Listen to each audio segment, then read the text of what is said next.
ప్రభువా, అయ్యా నిన్ను ఆరాధించేవారు ఆత్మతోనూ సత్యముతోనూ ఆరాధించాలని వాక్యం తెలియజేస్తూ ఉంది. కనుక హృదయపూర్వకంగా మేము మిమ్మల్ని ఆరాధన చేసినప్పుడు మా హృదయాలు తెప్పరిల్లబడతాయి నాయన. కనుక ప్రభువా, మిమ్మల్ని ఇంకను ఎలా ఆరాధన చేయాలో మాకు నేర్పించమని మీ సన్నిధిలో అయ్యా ప్రార్థన చేస్తూ ఉన్నాం. కూడి వచ్చిన అందరితో మీరు మాట్లాడండి. నిలబడుతూ నేను అయోగ్యుడినే, నీ కృప ద్వారా బలపరచు. వచ్చిన నీ బిడ్డలతో మందరితో మీరు మాట్లాడండి. ఎందుకంటే నీ వాక్కులో జీవుంది. అనేక సార్లు మమ్మల్ని బలపరిచింది నీ వాక్యే. కనుక ప్రభువా, నీ మాట మాకు ప్రభువా మా జీవితానికి ఎంతో అవసరము నాయన. ఎందుకంటే ప్రభువా, ఇది నీ వాక్కు. కనుక నీ మాటలు అందరికీ ఆశీర్వాదకరంగా మార్చమని నజరుడైన యేసయ్య నామములో ప్రార్థించి వేడుకుంటున్నాను మా తండ్రి, ఆమేన్. దేవునికి స్తోత్రం. చదువుకున్న వాక్య భాగంలో ప్రభు చెబుతున్న అద్భుతమైన మాటలు ఇక్కడ మనం చూస్తున్నాం. ఆయన ఏం చెప్తున్నాడనంటే, మీ హృదయములను చెప్పండి అమ్మా, మీ హృదయములను కలవరపడనీయకుడి, దేవుని యందు విశ్వాసముంచుచున్నారు, నా యందును విశ్వాసముంచుడి. ప్రభునందు పిల్లరా, ఈనాడు అనేక హృదయాలు కలవరములో ఉన్నాయి. ఆనాడు శిష్యుల హృదయాలు అనేక రకమైన కలవరాలు, భయాలు, ఆందోళనలు వారికి కలుగుతున్న వేళ ప్రభు చెబుతున్న మాట ఏంటంటే, మీ హృదయాలు కలవరపడనివద్దు, మీరు ఆందోళన చెందవద్దు, మీరు భయపడవద్దు అని ప్రభు చెప్తున్నాడు. ఎందుకు భయపడొద్దు, ఎందుకు కలవరపడొద్దు అంటే అక్కడ వివరంగా చెప్తున్నాడు. నా తండ్రి ఇంట అనేక నివాసములు కలవు, లేని ఎడల మీతో చెప్పుదును, మీకు స్థలము సిద్ధపరచ వెళ్ళుచున్నాను. నేను వెళ్ళి మీకు స్థలము సిద్ధపరిచిన ఎడల నేనుండు స్థలములో మీరును ఉండులాగిన మరలా వచ్చి నా యొద్ద నుండేటకు మిమ్మలను తీసుకొని పోవుదును. మీ హృదయాలు కలవర చెందొద్దు. ఎందుకనంటే నేను మరలా వస్తాను, నా యొద్ద మిమ్మల్ని ఉంచుకోవడానికి మరలా మిమ్మల్ని తీసుకుని వెళ్ళిపోతాను అని దేవుని యొక్క వాక్యం మనకి జ్ఞాపకం చేస్తుంది. ప్రభు వచ్చి ఏమండి మనల్ని మరలా ఆయన తీసుకువెళ్ళిపోతాడట. తన తండ్రి ఇంట అనేక నివాసాలు ఉన్నాయట. ఏమండి ప్రభు మన కొరకు ఒక నివాసాన్ని ఏర్పాటు చేశాడట. రక్షించబడిన నీ కొరకు, నా కొరకు, ఏమండి ఆయన చిత్తములో ఉన్న నీ కొరకు, నా కొరకు, ఆయన అడుగు జాడలో నడుస్తున్న మనందరి కొరకు నివాసాలు ఏర్పాటు చేశాడు అనేది దేవుని యొక్క వాక్యంలో మనం చూస్తున్నాం. నివాసాలు ఏర్పాటు చేసి అంటున్నాడు, నేను మరలా వస్తాను, నేను మిమ్మల్ని నేను ఏర్పాటు చేసిన ఆ నివాస స్థలానికి, ఆ ఉన్నతమైన స్థలానికి నేను మరల మిమ్మల్ని తీసుకుని పోతానని ప్రభు మాట్లాడుతున్న మాటలు. అంటే శిష్యులు చాలా కలవరాల్లో ఉన్నారు. మా గమ్యం ఏమిటి, మా పరిస్థితి ఏమిటి, మా ప్రాణం పోతే ఏంటి, ఏమండి చనిపోయిన తర్వాత మా బ్రతుకేమిటి అని రకరకాలైన కలవరాలు, భయాలు, ఆందోళనలు వారు ఉన్నారు. అలాంటి ఆందోళనలో ఉన్న, కలవరంలో ఉన్న ఆ ప్రజలతో దేవుడు మాట్లాడుతున్న మాట ఏంటంటే, మీ హృదయాలు కలవరపడనివద్దని ప్రభు మాట్లాడుతూ ఉన్నారు. ఈ వాక్యం ఈరోజు చెప్పడానికి గల కారణం ఏంటంటే, మన భారతదేశం కలవరంలో ఉంది, లేక భయములో ఉంది, లేక ఆందోళనలో ఉంది, చింతలో ఉంది. ఎందుకంటే దేశమంతా కూడా యుద్ధ వాతావరణం అలుముకుంటూ ఉంది. ఏమండి ఆ యుద్ధం అంటే ఏదో దీపావళి మందులు కాల్చినట్లు కాదు. యుద్ధం అంటే ఏమండి సైనికులు ప్రాణాలు పోతుంది, ఆస్తి నష్టమవుతుంది, పౌరులు, దేశంలో ఉన్న అనేక విలువైన ఏమండి ఆ అనేక మంది విలువైన ప్రాణాలు కోల్పోవలసిన పరిస్థితి వస్తుంది. ఏమండి ప్రస్తుతానికి రాకెట్ల ద్వారా యుద్ధాలు జరుగుతున్నాయి, అంతవరకు పర్వాలే. ఏమండి, ముందు రాబోతున్న యుద్ధాలు చాలా భయంకరంగా ఉంటాయి. అది అణుబాంబుల యుద్ధాలు. అణుబాంబుల యుద్ధం ఒక పట్టణంలో కానీ పడితే ఆ పట్టణంలో లక్షల మంది చనిపోతారట. ఏమండి, ప్రతి దేశం వాడు కూడా అణుబాంబులు తయారు చేసుకుని పెట్టుకున్నాడు.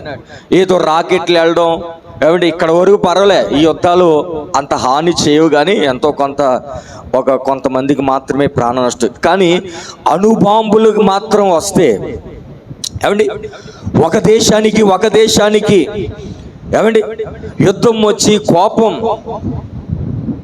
ఏమండి రకరకాలైన పరిస్థితులు మనం చూస్తూ ఉన్నాం. కనుక ఇలాంటి యుద్ధ సందర్భాల్లో ప్రభుని పిల్లరా, చాలా దేశంలో ఉన్న అనేక ప్రజలు కలవరంలో ఉన్నారు. మేమేమిటి, మా పరిస్థితులు ఏంటి, తర్వాత మా పిల్లల భవిష్యత్తు ఏమిటి అని రకరకాలైన కలవరాల్లో దేశం ఉంది. అయితే దేవుని బిడ్డలకు ఒక నిరీక్షణ ఉంది. అదే ఈ ఉదయకాలం నేను మీకు జ్ఞాపకం చేస్తున్నాను. ఏమండి, మనకున్న ఒక నిరీక్షణ ఏంటంటే, మీరు మాత్రం కలవరపడొద్దు. మత్తయి సువార్త 24వ అధ్యాయం ఒకసారి చూడండి. ప్రభు ఈ విషయాల గురించి ముందే చెప్పాడు. ఇలాంటి యుద్ధాలు వచ్చినప్పుడు కొంతమంది అక్కడ చనిపోయారంట, సైనికులు చనిపోతున్నారంట, పౌరులు చనిపోతారంట అని రకరకాలైన వార్తలు వింటున్నప్పుడు, ఏమంటే సామాన్యులు చచ్చిపోతున్నప్పుడు కాస్త కలవరం. ఏమండి, ఎందుకంటే ఆ బాంబులు ఎక్కడ పడతాయో తెలియదు, దేశంలో ఎక్కడైనా పడవచ్చు. ఏమండి, అది బాంబులు పడినప్పుడు మరి 50 సంవత్సరాలు వెనక్కి వెళ్ళిపోయే ప్రమాదం ఉంది. ఆస్తి నష్టం, ప్రాణ నష్టం, చాలా నష్టాలు దేశంలో, చాలా ఇబ్బంది. అంటే భయంకరమైనది ఏదైనా యుద్ధమే. యుద్ధం జరిగిన చోట కరెంట్ ఉండదంట. ఏమండి, మొన్న పంజాబ్లో ఏమండి ఆ రాకెట్లు వచ్చాయని మరి నైట్ అంతా కూడా కరెంటు తీశారట. సార్ చూడండి, మత్తయి సువార్త 24వ అధ్యాయం 6వ వచనం చదవండి. అయినను మీరు యుద్ధములను గూర్చియో యుద్ధ సమాచారములు గూర్చియో వినబోదురు, మీరు కలవరపడకుండా చూచుకునిడి. దేవునికి స్తోత్రం కలుగును గాక. ఏమండి, మీరు ఈ దేని గురించి ఎక్కువ వింటారు చివరి దినాల్లో? ఏమండి, దేని గురించి వింటారు? యుద్ధాల గురించి, యుద్ధ సమాచారాల గురించి మనం వింటున్నాం ఎక్కువగా. ఏంటి, మీరు వార్తలు చూస్తే ఏమండి ఏ టీవీ ఓడైనా 24 గంటల్లో 20 గంటల్లో ఏమండి ఈ యుద్ధ సమాచారాన్ని గురించే ఎక్కువగా మరి వస్తూ ఉంది. అయితే లోకమంతా కూడా కలవరపడుతుంది. ఏమో మేము ఏమైపోతామో, మా పరిస్థితి ఏమిటో అని రకరకాలైన కలవరాలు, భయాలు, ఆందోళనలు లోకములో ఉన్నాయి. అయితే దేవుని బిడ్డలకు దేవుడిస్తున్న మాట ఏంటంటే, అవన్నీ మీరు వింటారు, అవన్నీ జరగవని కాదు, అవన్నీ జరుగుతాయి. కానీ మీ హృదయములను, చక్కటి మాట చదవండి, మళ్ళీ చదవండమ్మా, మీ హృదయములను కలవరపడనీయకుడి. కనుక ప్రభునందు పిల్లరా, మనం ఎవరి యందు విశ్వాసం ఉంచుతున్నాం? దేవుని యందు విశ్వాసం ఉంచేవాడు కలవరపడడు, భయపడడు. ఏమండి, సముద్రంలో ఒక నావ బయలుదేరిందట. బయలుదేరినప్పుడు మన ఆత్మీయ తండ్రి చాలాసార్లు చెప్పారు. ఏమండి, ఆ నావ బయలుదేరినప్పుడు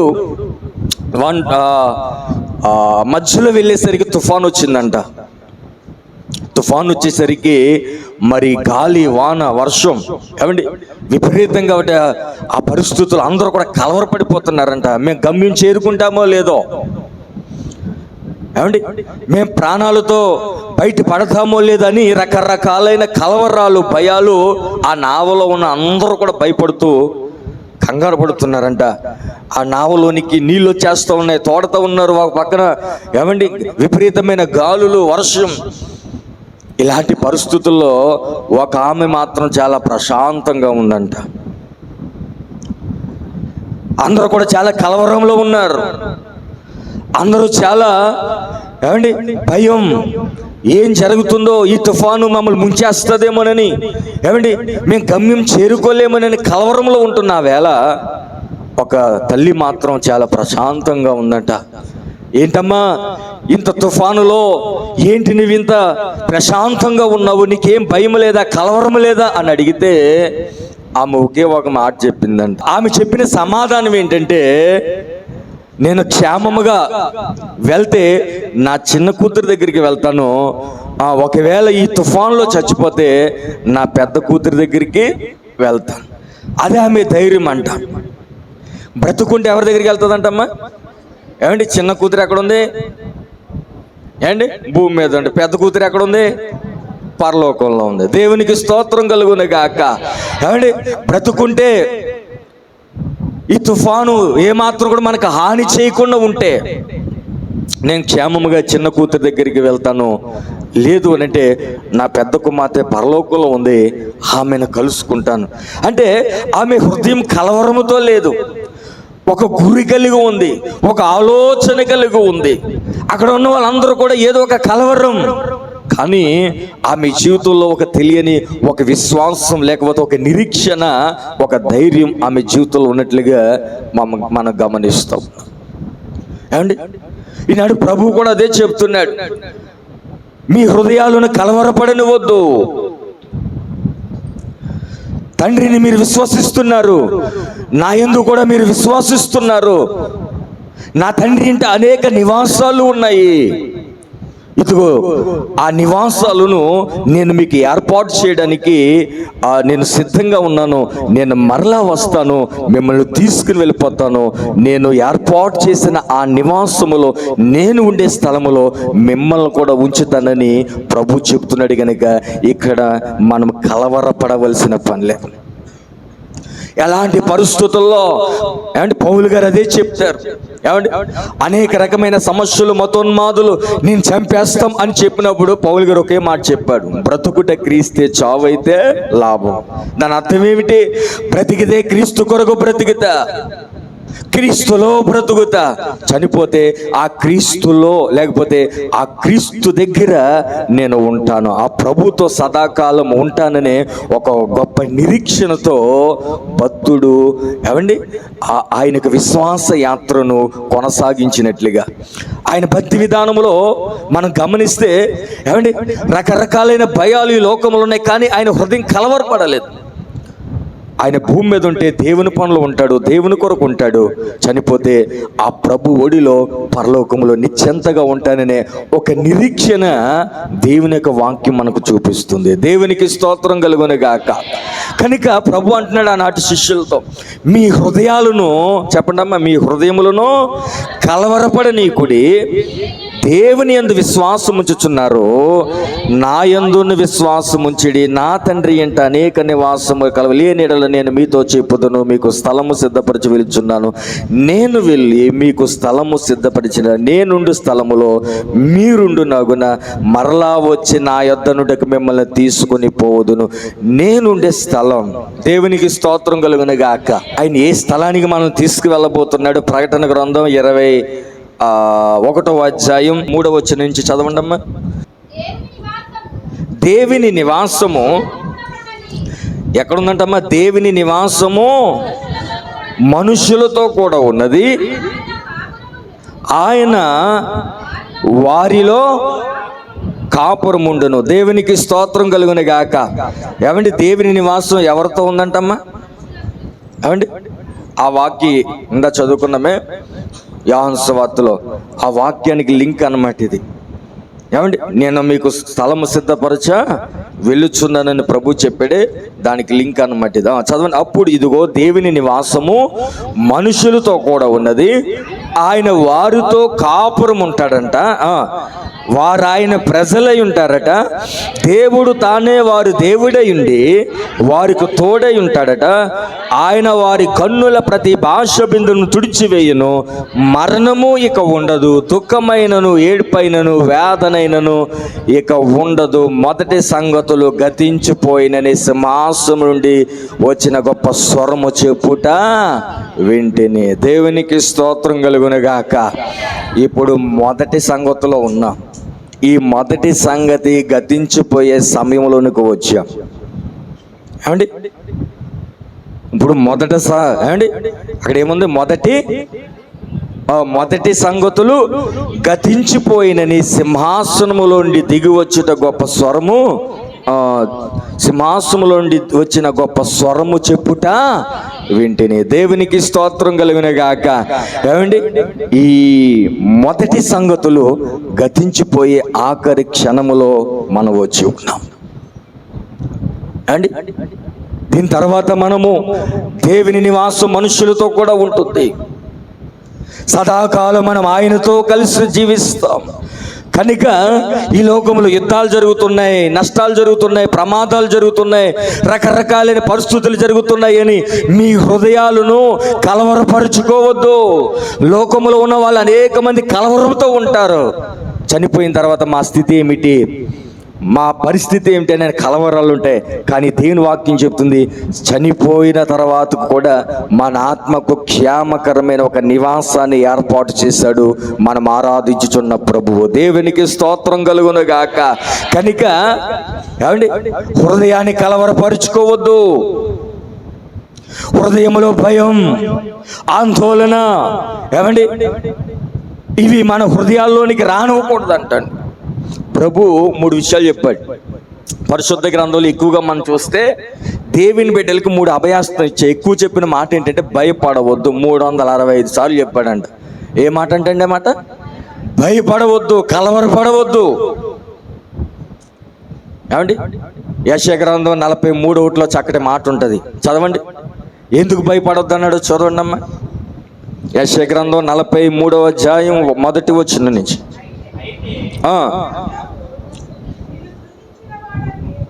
నిన్ను సృజించిన వాడు యెహోవా,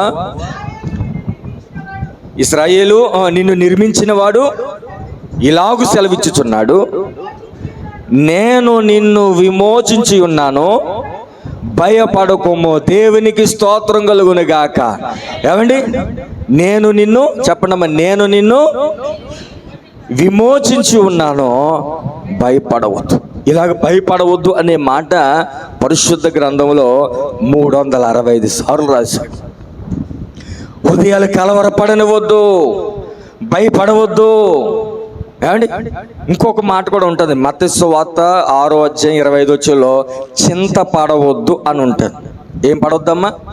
ఏమండి, మీ చింత యావత్తు ఆయన మీద వేయండి అని దేవుని వాక్యంలో మనం చూస్తాం.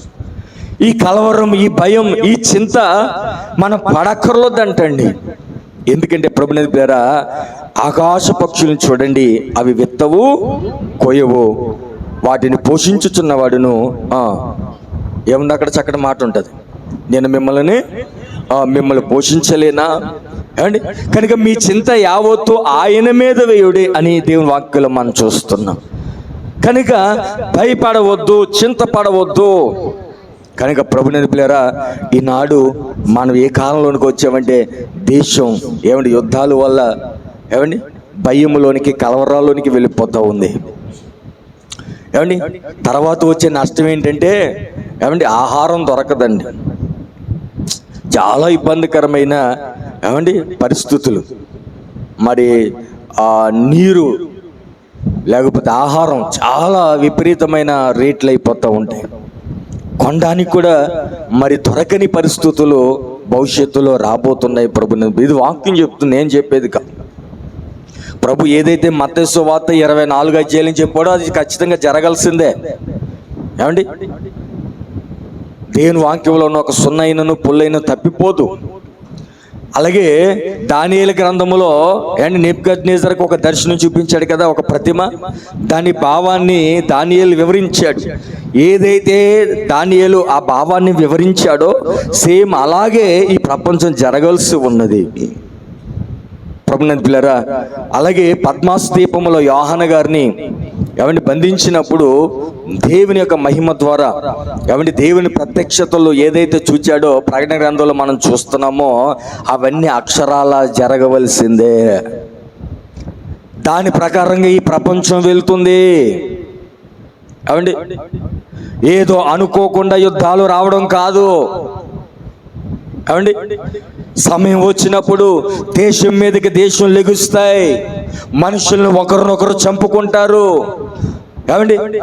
ఒకరికంటే ఒకరు వారి యొక్క ఆధిపత్యాన్ని చూపించుకోవడానికి నష్టపోయేది ప్రజలే, దేశ పౌరులే.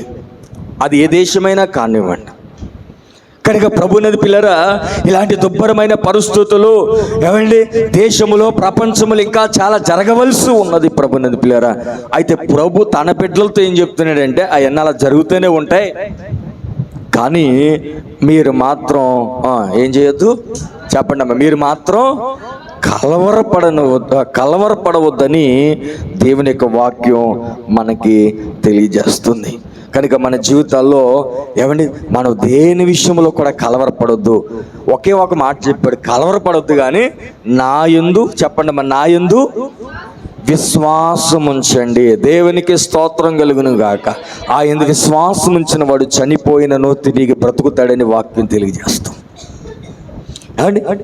ఆయన యందు విశ్వాసము ద్వారా హెబ్రీయులు రాసిన పత్రికలో 11 అధ్యాయంలో ఉంటుంది. విశ్వాసమును బట్టి అనే మాటలు ప్రారంభిస్తాడు అక్కడ చాలా మంది భక్తులు మనకు కనబడతారు. వారు దేన్ని బట్టి అంటే దేవుని మీద ఉన్న నమ్మకాన్ని బట్టి. ఏమండి ఒక ఆయనేమో నోవాహు కుటుంబమేమో జలప్రమ నుంచి తప్పించుకుంది, ఒక వ్యక్తి ఏమో మరణం చూడకుండా తప్పించబడ్డాడు. ఏమండి మరొక వ్యక్తి ఏమో అబ్రహాము ఏమండి దేవుని కృపను పొందుకున్నాడు. ఇలాగ పరిశుద్ధ గ్రంథంలో చాలా మంది భక్తులు మనకు కనబడతారు. వారందరూ దేవుని మీద వారు విశ్వాసం ఉంచారు కనుక వారు తప్పించుకోగలిగారు. దేవునికి స్తోత్రం కలుగును గాక. ఈనాడు అదే ప్రభు చెప్తున్నాడు. ఆనాడు పాత నిబంధన భక్తులైనా ఈనాడు కొత్త నిబంధన భక్తులైనా ఒకటే, అదేంటంటే విశ్వాసం చూపండి, నా మీద నమ్మకం ఉంచండి, అప్పుడు మీరును మీ ఇంటి వారు బ్రతుకుతారు. కనుక ప్రభునందు పిల్లరా, మన జీవితాల్లో మనం దేవుని మీద విశ్వాసం చూపినప్పుడు, ఆయన మీద విశ్వాసం ఉంచిన వారిని ఆయన ఏమాత్రం కూడా ప్రభునందు పిల్లరా ఆయన కృప తక్కువ చేయడండి. ఆయన నమ్మిన వారిని, ఆయన మీద విశ్వాసం ఉంచిన వారిని ఆయన ఏమాత్రం కూడా త్రోసివేసే దేవుడు కాదండి. కనుక ప్రభునందు పిల్లరా ఆయన యందు మన విశ్వాసం ఉంచుదాం. ప్రభునందు పిల్లరా బ్రతికితే ఏమండి ఈ లోకములో దేవుడు ఆశిస్తే ఆయన కొరకు బ్రతుకుతాం, చనిపోతే ఆయన ఒడిలో ప్రశాంతంగా. ఇందా చదువుకున్నాం కదా ప్రకటన గ్రంథం 21 అధ్యాయం 3వ వచనం నుంచి చాలా అద్భుతమైన మాటలు. ఆ ఒక్క మాట మాటికి చదువుకుంటూ ఉంటే మన హృదయాలు కలవరపడవు. ఏమండి కనుక మన హృదయాలు ఇంకా కలవరపడవు. ప్రభునందు పిల్లరా ఆ భక్తులు వారి అనుభవాలు ఏంటంటే రేపు వారి మరణదినం అని తెలిసినా కూడా వారు చాలా ప్రశాంతంగా ఉన్నారు. ఏమండి శిష్యులు వారు చనిపోతారని చంపబడతారని వారికి తెలుసు, అయినా కూడా వారికి ఒక తెలియని ఒక నిరీక్షణ. దేవుని ఆత్మ ఏమండి వారిని బలపరిచింది, పరిశుద్ధాత్ముడు వారిలో ఉండి క్రియ చేయడం ప్రారంభించాడు కనుక వారు హృదయాలు కలవరపడలేదు. దేవుని కొరకు చనిపోయారు, దేవుని ఒడిలో ప్రశాంతంగా ఉండగలుగుతున్నారు అనేది మరొక్కసారి దేవుని యొక్క వాక్యాన్ని బట్టి నేను మీకు జ్ఞాపకం చేస్తూ ఉన్నా. దేవునికి స్తోత్రం కలుగునుగాక. కనుక ఆయన మరలా ఆయన రాబోతున్నాడు, మనకి స్థలం సిద్ధపరిచాడు ఆల్రెడీ.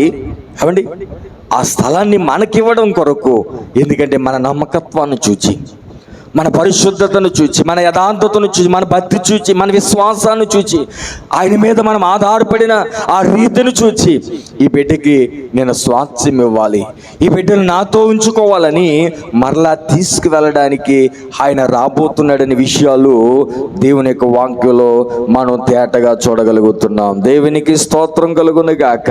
కనుక మన హృదయాలు కలవరపడనివ్వకూడదు. దేవునికి స్తోత్రం కలుగును గాక. ఏమండి మొదటి పేతురు పత్రిక 3వ అధ్యాయం 14వ వచనంలో కూడా ఒక చక్కటి మాట మనకి జ్ఞాపకం. శ్రమలో ఉన్న దేవుని బిడ్డల్ని దేవుడు అక్కడ కూడా ఒక మాటతో ధైర్యపరిచాడు. మొదటి పేతురు పత్రిక చదవండి అమ్మా, 3వ అధ్యాయం. అంత తీసారా? 3:14 చదవండి. మీరొకవేళ నీతి నిమిత్తము శ్రమ పడినను మీరు ధన్యులే, వారి బెదిరింపునకు భయపడకుడి, కలవరపడకుడి. దేవునికి స్తోత్రం కలుగునుగాక. ఏంటి ఇక్కడ చూస్తే మీరొకవేళ నీతి నిమిత్తము శ్రమ పడినను మీరు ధన్యులే, వారి బెదిరింపులకు భయపడకుడి, కలవరపడకుడి. దేవునికి స్తోత్రం కలుగునే గాక. కనుక కొద్దిపాటి శ్రమలు దేవుని బిడ్డలకు ఉన్నాయి. కానీ ప్రభు అంటున్నాడు, మీరు ఏదైనా మీరు భయపడొద్దు, ఎందుకంటే నేను మీకు ఇవ్వబోతున్న స్వాస్థ్యము గొప్పదని ప్రభు చెబుతున్నాడు. దేవునికి స్తోత్రం. కనుక అందుకు ఒక చక్కటి పాట మనం పాడుతాం. అగ్నిలో ఉన్నను నేను కాలిపోలేదయ్యా, జలములలో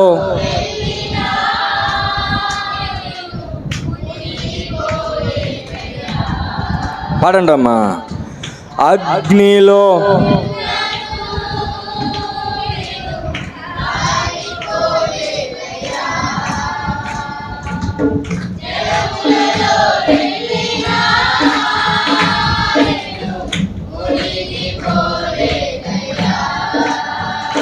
నిధి మనసయ్యా. చెప్పలు కొట్టినాం, అందరు పాడదాం. నిధి పౌరపు మనసయ్యా, యేసయ్యా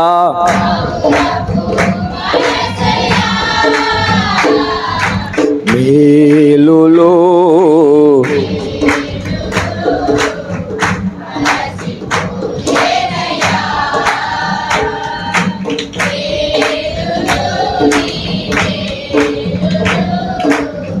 మరచిపోలేదయ్యా,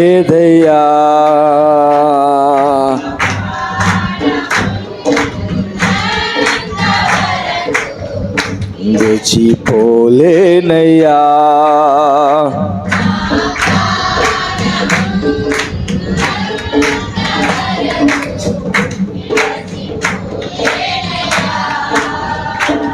ఇది దేవునికి స్తోత్రం. కనుక మరొక మాట చదువుకున్నాం. గలతీలు రాసిన పత్రిక 1వ అధ్యాయం 7వ వచనం చదవండి అమ్మా.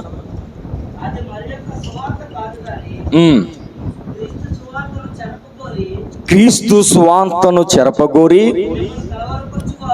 మిమ్మల్ని కలవరపరుచువారు కొందరు ఉన్నారు. ప్రభుని పిల్లరా, మనల్ని కలవరపరిచే కొన్ని బోధలు కూడా ఉన్నాయంట.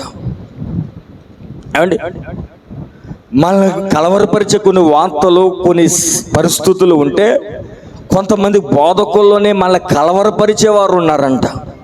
వారు బయటోళ్ళేం కాదంట, వారు ఎక్కడోళ్ళమ్మా మనలోనే ఉంటారట. కానీ వారు అసత్యాన్ని చెప్పి మనల్ని కాస్త కలవరపరుస్తూ ఉంటారు. ఏమండి, మన దేవునిలో బలపరిచడానికి బదులుగా వాళ్ళు మనల్ని కిందకి లాగేస్తూ ఉంటారు. విశ్వాసములో మనల్ని వృద్ధి చేయడానికి బదులుగా విశ్వాసాన్ని కోల్పోయే మాటలు చెప్తూ ఉంటారు. ఏమండి, దేవునిలో ముందుకు సాగిపోయడానికి బదులుగా ఏమండి మనల్ని వెనక్కి లాగే ఆ పరిస్థితులు అనేక మంది బోధకులు ఈనాడు ఉన్నారు. ప్రభునందు పిల్లలు ఉన్నారు. కనుక మా బాధ ఏంటంటే కొన్నిసార్లు అందరి వర్తమానాలు వినకూడదండి. కొన్నిసార్లు మన కలవరపడిపోతాం. ఏమండి, కొందరు ఆధ్యాత్మికమైన దేవుని ఆత్మ నడిపింపులో నడిపించే ఆ దైవజనులు, గొప్ప దైవజనులు ఉన్నారు. అలాంటి నడిపింపులో ఉండే దైవజనులు మాటలు వింటేనే మాకు ఇంకా విశ్వాసం పెరుగుతుంది, దేవునిలో మనం ముందుకు సాగిపోతాం. కానీ మనల్ని కలవరపరిచే కొన్ని బోధలు ఉన్నాయి. అలాంటి బోధలు కనుక విన్నామంటే మన విశ్వాసంలో దిగజారిపోతాం. అందుకే ఇక్కడ అంటున్నాడు. కనుక ఈ కలవరం అనేది చాలా రకాలుగా ఉంది. ఇన్న 1 పేతురు పత్రికలో శ్రమలు కలుగుతున్నప్పుడు, దేవుని బిడ్డలు హింసించబడుతున్నప్పుడు దేవుని బిడ్డల్లో రకరకాల కలవరాలు కలుగుతాయి. అబద్ధ బోధకుల వల్ల కలిగే కలవరాలు ఉన్నాయి, లోక పరిస్థితుల వల్ల కలిగే కలవరాలు ఉన్నాయి, యుద్ధాల వల్ల, సమస్యల వల్ల కలిగే కలవరాలు ఎన్నో మనం చూస్తూ ఉన్నాం. అయితే ప్రభు అంటున్నాడు, అది ఏ కలవరమైనా మీరు మీ హృదయాలు కలవరపడనవద్దు అని ప్రభు స్పష్టంగా ఈ ఉదయకాల సమయం మనకి జ్ఞాపకం చేస్తూ ఉన్నాడు. దేవునికి స్తోత్రం కలుగును గాక. కనుక మన జీవితాల్లో దేని విషయంలో కూడా మనం కలవరపడకూడదండి. ఒకసారి ఏప్రిల్ రాసిన పత్రిక చూద్దాం. 12వ అధ్యాయం 15వ వచనం చూడండి అమ్మా. 15వ వచనం చూడండి. మీలో ఎవడైనను దేవుని కృపను పొందకుండా తప్పిపోవునేమోనియు చేదైన వేరు ఏదైనా మొలిచి కలవరపరుచుట వలన అనేకులు అపవిత్రులైపోదురేమనియు ఒక్క పూట కూటి కొరకు తన జ్యేష్ఠతో అప్పుకుని అమ్మివేసిన యాషావు వంటి భ్రష్టుడైనను వ్యభిచారైన ఉండునేమనియు జాగ్రత్తగా చూచుకోండి. కలవరం మన జీవితాల్లోనికి రాకూడదండి. ప్రభునేది పిల్లరా, ఇక్కడ ఉపయోగించిన మాట ఏంటంటే ఏమండి, చేదైన వేరు ఏదైనా మొలిచి కలవరపరుచుట వలన. ఏమండి, ఈనాడు చేదైన వేర్లు సంఘాల్లో కూడా మొలుస్తున్నాయి. ఏమండి, చాలామంది చెప్తే మాట ఏంటంటే ఆత్మ దేవుని దగ్గరికి వెళ్ళిపోతుంది, శరీరంతో ఏం చేసినా పర్వాలేదని చెప్తున్నారు. ఇలాంటి కలవరపరిచే బోధలు ఏమండి నేటి సమాజంలో ఎక్కువైపోతూ ఉన్నాయి. ఏమండి, దేవుని దగ్గరికి వెళ్ళేది ఆత్మే, శరీరం కాదు. కనుక శరీరంతో నువ్వు ఎలాంటి పరిస్థితి, కానీ ఆత్మ మాత్రం దేవునితో ఉండాలంటున్నారు. కనుక ప్రభువుని పిల్లరా, మన హృదయాలను కలవరపరిచే ఎన్నో పరిస్థితుల లోకంలో మనం చూస్తున్నాం. అయితే ప్రభు తన బిడ్డలతో చెప్తున్నాడు, మీరు మీ హృదయాలను కలవరపడవద్దు. మన మూలవాక్యంలోకి వెళ్ళిపోదాం. ఒకసారి చూడండి అమ్మా, మూలవాక్యం 14వ అధ్యాయం పైన 3వ వచనాలు అయిపోయినాయి కదా, 4వ వచనం చదువుతాం. నేను వెళ్ళుచున్న స్థలమునకు మార్గము మీకు తెలియనని చెప్పాను. నేను వెళ్ళుచున్న స్థలమునకు మార్గం మీకు తెలుసా తెలీదా? తెలుసని చెప్పాడట. అందుకు తోమ ఏమన్నాడమ్మా, ప్రభువా ఎక్కడికి వెళ్ళుచున్నావో మాకు తెలియదే, ఆ మార్గమేమలాగో తెలియదని ఆయన అడుగగా యేసు, నేనే మార్గము సత్యమును జీవమును, నా ద్వారా తప్ప ఎవడును తండ్రి యొద్దకు రాడు. దేవునికి స్తోత్రం కలుగునగాక. నేను వెళ్ళే స్థలం మీకు కూడా తెలుసు, అది పరలోకం. అక్కడ నేను వెళ్తున్నాను, నేను తీసుకెళ్తానంటే అక్కడ తోమ, ప్రభువా నువ్వు ఎక్కడికి వెళ్తున్నావు మాకేం అర్థం కావట్లేదని అంటే, ప్రభు చెబుతున్న మాటలు ఏంటంటే, నేనే మార్గము సత్యము జీవమును, నా ద్వారానే తప్ప ఎవడును తండ్రి యొద్దకు రాలేడు. అంటే పరలోకం చేరాలంటే ఎవరి వల్ల సాధ్యం? ప్రభు అయినా యేసుక్రీస్తు ప్రభు వల్లనే సాధ్యం. ఏమండి, తండ్రి చేరుకోవాలి, అలాగే పరలోకం చేరుకోవాలి అనే ఆశ కలిగిన ప్రతి ఒక్కరు కూడా మార్గం యేసే. ఆయన ఎవరు వెంబడిస్తారో, ఆయనే మన కొరకు ఈ లోకానికి వచ్చాడని, ఆయనే మన పాపముల కొరకు ప్రాణం పెట్టాడని, ఆయన రక్తమే వాళ్ళు విమోచన కలుగజేస్తుందని ఎవరు విశ్వసించి తమ జీవితాన్ని ప్రభువుకి అప్పగించుకుంటారో ఆయనే మార్గము, ఆయనే సత్యము, ఆయనే జీవం. ఆ జీవాధిపతి అయిన దేవుడు ఏమండి తన మార్గములో మనల్ని నడిపించి, తన సత్యములో మనల్ని స్థిరపరిచి, ప్రభుని పిల్లరా ఆయన ఉండే స్థలములో మనల్ని నిలబెట్టడానికి ఆయన శక్తి కలిగిన దేవుడు, పరిశుద్ధుడు, ఉన్నతమైన దేవుడు అనేది మనం గుర్తుంచుకోవాలి. ఎందుకంటే ప్రభుని పిల్లరా ఆయన ఆల్ఫాయు మేఘాయి ఉన్నవాడు, ఆయన ఆది నుండి ఉన్నవాడు. ఏమండి, శిష్యులు ఏమండి కొన్ని మాటలు అడిగారు. శిష్యులతో మాట్లాడేటప్పుడు మత్తయి సువార్తలో మనకు కనబడుతుంది. పరిసయ్యులతో మాట్లాడేటప్పుడు కొన్ని నేను అబ్రహాము కంటే, చెప్పండి అమ్మా, నేను అబ్రహాము కంటే ముందున్నవాడు అన్నాడు. దేవునికి స్తోత్రం కలుగునగాక. ఏమండి, ప్రభుని పిల్లరా ఆయన ఆది యందు ఉన్నవాడు. ఈ భూమి ఆకాశాలు లేనప్పుడే ఆయన ఉన్నవాడు. ఆయన పరలోకములో ఉన్నవాడు.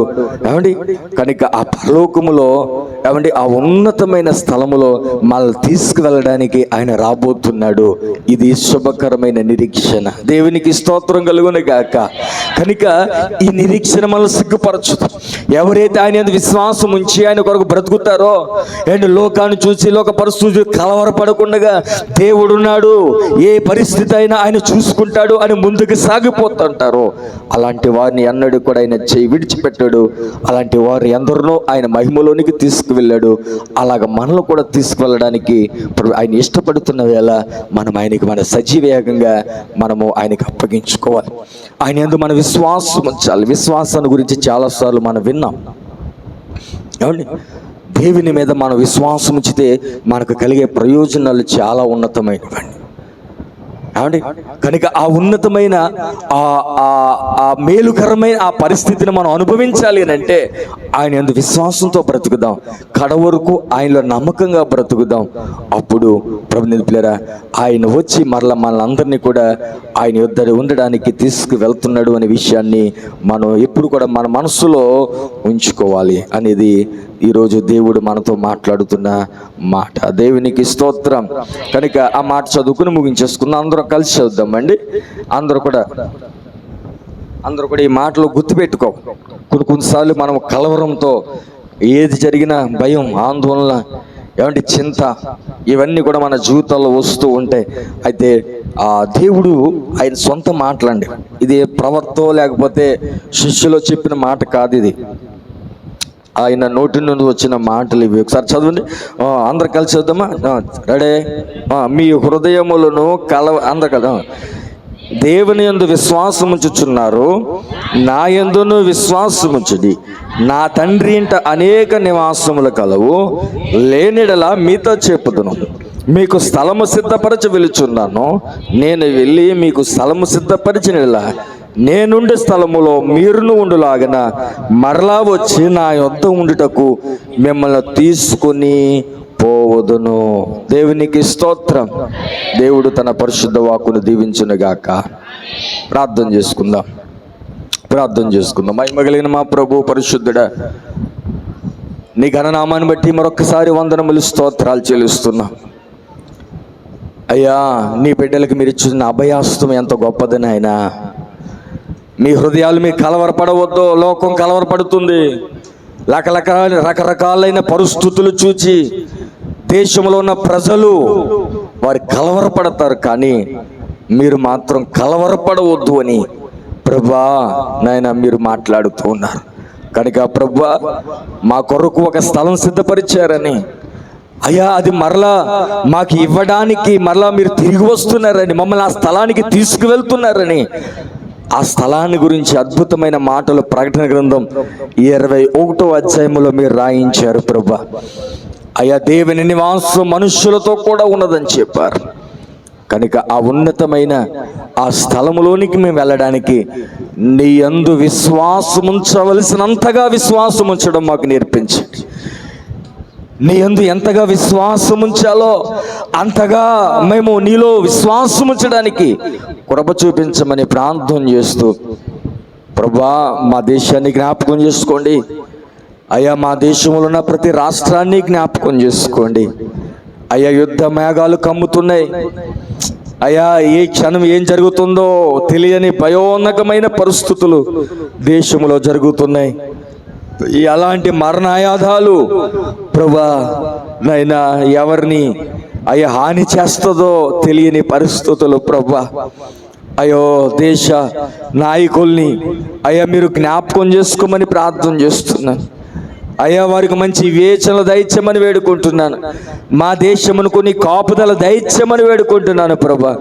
ప్రతి రాష్ట్రాన్ని నీ చేతులకు అప్పగిస్తున్నాం ప్రభువా. దుష్టులు ఏమాత్రం కూడా ప్రభువానైనా మా దేశం జోలికి రాకుండా అయ్యా నీ కృప దయచేయమని మిస్సల్లో ప్రార్థన చేస్తా. తర్వాత వచ్చే శాపంనైనా నష్టం ఎంతో భయంకరంనైనా అది మేము అనుభవించలేం ప్రభువా. కనుక ప్రభువా దయచేసి జ్ఞాపకం చేసుకోమని మిస్సల్లో ప్రార్థన చేస్తున్నాం. అయ్యా, దేశ నాయకులకు మంచి జ్ఞానము దయచేయమని వేడుకుంటున్నాం. అయ్యా, మా దేశానికి కాపలాగా ఉంటున్నా అయ్యా ప్రభువా నైనా ప్రభువా సైనికులందరికీ కూడా ప్రత్యేకమైన నీ సన్నిధి తోడుగా ఉంచమని వేడుకుంటున్నాను. వారి చుట్టూ నీ కాపుదల దయచేయమని వేడుకుంటున్నాం. గొప్ప దేవుడా, పరిశుద్ధుడా, నీ ఘననామాన్ని బట్టి మరొక్కసారి వందనములు, స్తోత్రాలు చెల్లిస్తున్నాం నాయన. అయ్యా దేవా, మా దేశాన్ని మరొక్కసారి మీరు జ్ఞాపకం చేసుకోండి. అయ్యా, మా దేశం ఎవరికి హాని చేయలేదు, కానీ మా దేశం మీదకి నాయన దండెత్తి వస్తూ ఉన్నారు. కనుక ప్రభువా అయ్యా నీవే జ్ఞాపకం చేసుకుని కృప చూపించమని సహాయం చేయమని నజరేయుడైన యేసయ్య నామములో ప్రార్థించి వేడుకుంటున్నాను మా తండ్రి.